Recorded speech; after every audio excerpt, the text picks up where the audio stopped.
Agora são 8h18, a sociedade brasileira toda acompanhou as votações e escolhas no Congresso Nacional, presidente da Câmara, presidente do Senado. E nós pedimos aqui a gentileza do professor Cláudio Couto, cientista político, professor da Fundação Getúlio Vargas de São Paulo.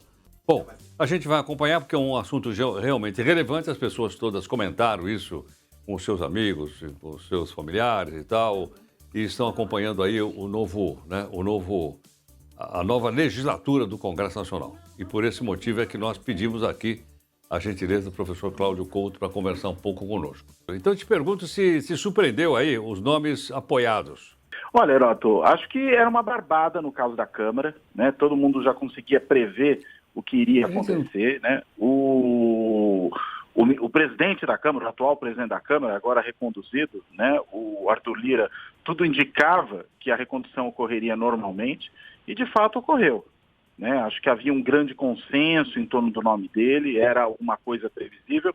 A dúvida maior estava no caso do Senado, já que havia uma candidatura de oposição, digamos, que podia ser levada a sério, diferentemente das duas candidaturas de oposição que havia na Câmara, e também, nesse caso, houve um crescimento nos últimos dias dessa candidatura de oposição. Na Câmara era uma barbada, né? Não havia praticamente candidaturas de oposição, as duas que apareceram ali eram meramente figurantes, né?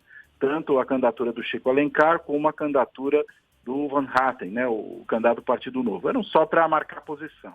Agora, no Senado, havia uma candidatura de oposição do bolsonarista Rogério Marinho, que essa sim poderia ser levada a sério. Ok, agora nós restabelecemos o contato com o professor Cláudio Couto. Cláudio, você estava dizendo que no Senado já houve uma disputa mais acirrada.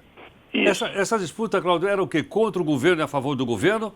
Ou havia pautas diferentes, visões de mundo diferentes, ideologias diferentes? Como é que é isso aí, Cláudio?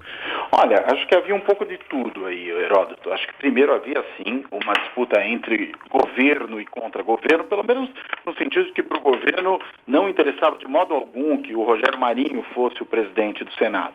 Isso porque ele é alinhado ao ex-presidente Bolsonaro, foi ministro do Bolsonaro, fez um discurso também muito alinhado ao ex-presidente no que se refere ao Poder Judiciário, e aí acho que é um segundo aspecto, deveria haver muito provavelmente um certo conflito do Senado com o Supremo Tribunal Federal, lembrando sempre que o Supremo Tribunal Federal tem os seus ministros, primeiro, sacramentados no Senado quando são indicados, e segundo, é possível fazer um impeachment de ministros do Supremo também no Senado Federal. Então, havia ali uma previsão de um conflito que não seria, muito provavelmente, dos menores, né, criando um cenário de mais instabilidade que nunca interessa para o governo. Mas acho que o grande problema, realmente, do ponto de vista do governo, agora particularmente, já não mais falando do Supremo Tribunal Federal, é que Rogério Marinho era o candidato bolsonarista, né? Ainda que alguns votos dados a ele, por exemplo, do senador Alessandro Vieira, do PSDB, fossem no sentido de que era preciso mudar a disputa interna na casa, já que a aliança entre Pacheco e Alcolumbre na Comissão de Constituição e Justiça não produzia bom funcionamento dentro do Senado, a gente sabe que existia ali uma questão mais importante, que era realmente essa polarização, que é a polarização que reflete a disputa política nacional. Então, acho que havia uma série de fatores ali envolvidos, tanto na relação do Senado com o Supremo Tribunal Federal, como do Senado com o novo governo. Agora, Cláudio, isso facilita para o governo, essas duas vitórias, a tramitação dos projetos de seu interesse? Facilita, sem dúvida nenhuma. Primeiro porque ele não tem adversários agora na presidência das duas casas. É difícil dizer que ele tenha propriamente aliados, né? No caso do Senado Federal, até o PSD, partido do presidente Pacheco, ele é um partido que hoje está na base do governo, tem ministro, né? Ocupa lugares na esplanada dos ministérios, e isso, consequentemente, tende a gerar uma posição de maior proximidade. Não é a mesma situação que a gente vê na Câmara, né? O PP, partido do Arthur Lira, um partido que apoiou, inclusive, o ex-presidente Bolsonaro na disputa eleitoral, tem muita gente alinhada a ele, é um partido que não está integrado no governo, mas, de qualquer modo, o Arthur Lira mostrou aí uma certa abertura para estabelecer diálogo, para ter uma relação de maior cooperação com o governo, mesmo não sendo propriamente um aliado. Eu diria que o governo, pelo menos, evitou problemas maiores. Tudo poderia ser mais sério se ele tivesse dois adversários claros na presidência das duas casas. Agora, Cláudio, vai ficar claro para as pessoas, para a população de uma maneira geral, para o eleitor, então, quem é quem? Quem é que vota a favor do governo e quem é que vai fazer oposição nesse novo Congresso? Ele vai ser mais conservador ou mais liberal, na sua opinião? Olha, mais conservador acho que sim, por conta do resultado da última eleição. Né? No Senado a gente viu, por exemplo, na disputa em vários estados, vitória de candidatos apoiados pelo antigo governo, pelo presidente Bolsonaro. Né? Foi uma vitória realmente muito significativa, um grande número de senadores alinhados a esse governo. O novo governo, o presidente Lula, não teve, né? Seja no PT, seja nos partidos aliados, qualquer tipo de resultado significativo. Elegeu um ou outro senador, tem uma bancada reduzida. E na Câmara a gente também tem uma maioria ampla, seja de partidos do chamado Centrão, né, que eu prefiro chamar de partidos de adesão, né, são aqueles que, havendo o governo, vão aderir desde que bem recompensados. E nisso, claro, se abre um espaço para conversa, todos os governos têm obtido apoio desses partidos, ainda que em bases fisiológicas e não programáticas, mas existe também, sim, um núcleo conservador bastante grande. Né?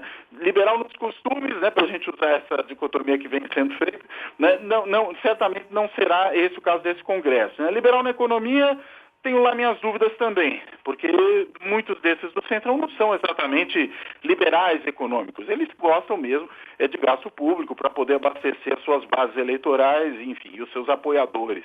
Então, diria que tende a ser um Congresso, melhor dizendo, conservador e, ao mesmo tempo, um Congresso muito disposto a produzir gasto público. Cláudio, você acha que alguns temas polêmicos poderão avançar? Vou citar dois aqui. Por exemplo, o fim do chamado foro privilegiado, primeiro. Segundo, prisão logo depois da segunda instância. Você acha que pautas como essa avançam ou não? Olha, acho que elas têm alguma possibilidade de avançar, sim. Né? Acho que nos dois casos. Né? No caso do foro privilegiado, a gente já teve mudanças recentes em função de decisões do Supremo Tribunal Federal, né? E elas podem, de alguma maneira, ser também referendadas no âmbito do Congresso. Há vários parlamentares que têm defendido esse tipo de posição. Né? A mesma coisa em relação à prisão em segunda instância, em que o Supremo também teve uma posição errática a respeito desse problema, voltou, mudou de posição no intervalo curto de tempo, inclusive ministros que mudaram de posição a respeito desse tema no intervalo muito curto de tempo, que é evidentemente um problema, que você imagina que o Supremo deva dar uma certa estabilidade à interpretação das leis, mas enfim, o fato é, essas mudanças ocorreram de forma errática, e o Congresso pode dar uma última palavra sobre isso. Se ele define exatamente o que se entende por transitado em julgado e define que isso pode ser colocado como segunda instância, ou muda a Constituição no sentido de dizer que, a despeito do transitado julgado, as pessoas podem já começar a cumprir pena após uma adesão colegiada, ou seja, em segunda instância pelo menos, isso evidentemente produz uma mudança significativa e estabelece ali um patamar. Mas não sei se isso é prioridade, seja para o Congresso, seja para o governo. Acho que tem uma pauta muito mais importante na frente, que é a pauta econômica, em que a questão da reforma tributária figura como o principal elemento. Perfeito. Professor Cláudio, muito obrigado por sua gentileza, por atender aqui a Nova Brasil. Obrigado, Heródoto. Um prazer sempre falar contigo. Eu que agradeço. Professor Cláudio Couto, cientista político, professor da Fundação Getúlio Vargas. Está aí mais uma análise para a gente ir juntando com outras tantas que a gente tem ouvido aqui e a gente informando nossa própria opinião a respeito do ambiente político do país no qual todos nós estamos imersos.